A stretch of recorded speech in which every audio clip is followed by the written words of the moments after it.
Assalamualaikum warahmatullahi wabarakatuh. Perkenalkan, nama saya Emiko Alpasya dengan NIM 7020211009 akan memaparkan presentasi yang berjudul Ruang Lingkup Muamalah dengan Disiplin Ilmu.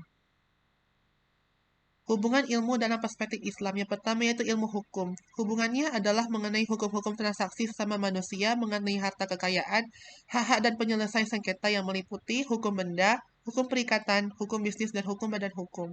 Dengan demikian, muamalah banyak membicarakan permasalahan dalam mekanisme ekonomi, yang pada gilirannya terkait dengan ekonomi Islam yang berkembang. Yang kedua yaitu ilmu teknik. Berdasarkan tafsirannya, ilmu Islam menganjurkan kita untuk menciptakan atau membuat alat yang dapat memudahkan pekerjaan kita, dan itulah teknologi.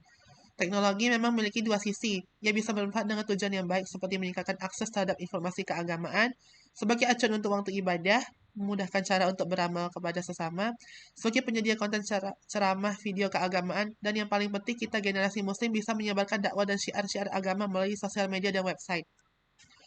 Yang ketiga itu ilmu ekonomi. Hubungannya bahwa dengan adanya ilmu ekonomi, maka melekatlah konsep dengan orientasi kebersamaan.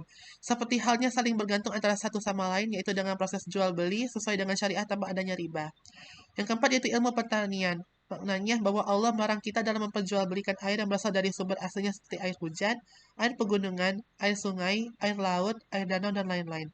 Tetapi apabila air tersebut masih kurang bersih lalu diolah menjadi air murni yang segar, seperti air dalam kemasan yang layak diminum, maka boleh diperjualbelikan.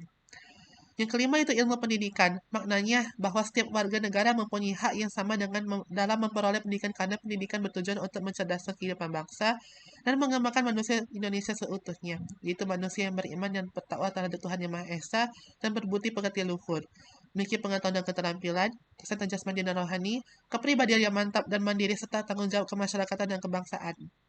Yang keenam yaitu ilmu agama. Maknanya bahwa Islam sebagai agama tidak hanya seperangkat aturan yang mengatur kehidupan berabadi manusia saja, tapi juga berfungsi sebagai pengarah ilmu agar ilmu tersebut mampu memenuhi manfaat bagi seluruh umat manusia. Dan yang terakhir yaitu ilmu kesehatan. Maknanya dengan adanya ilmu pengetahuan yang modern menunjukkan bahwa ilmu kedokteran modern menemukan kecocokan terhadap yang disyariatkan Nabi dalam praktik pengobatan.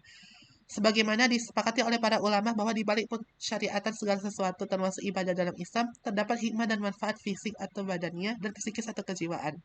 Saat orang-orang Islam menunaikan kewajiban-kewajiban keagamaannya, berbagai penyakit lahir dan batin terjaga.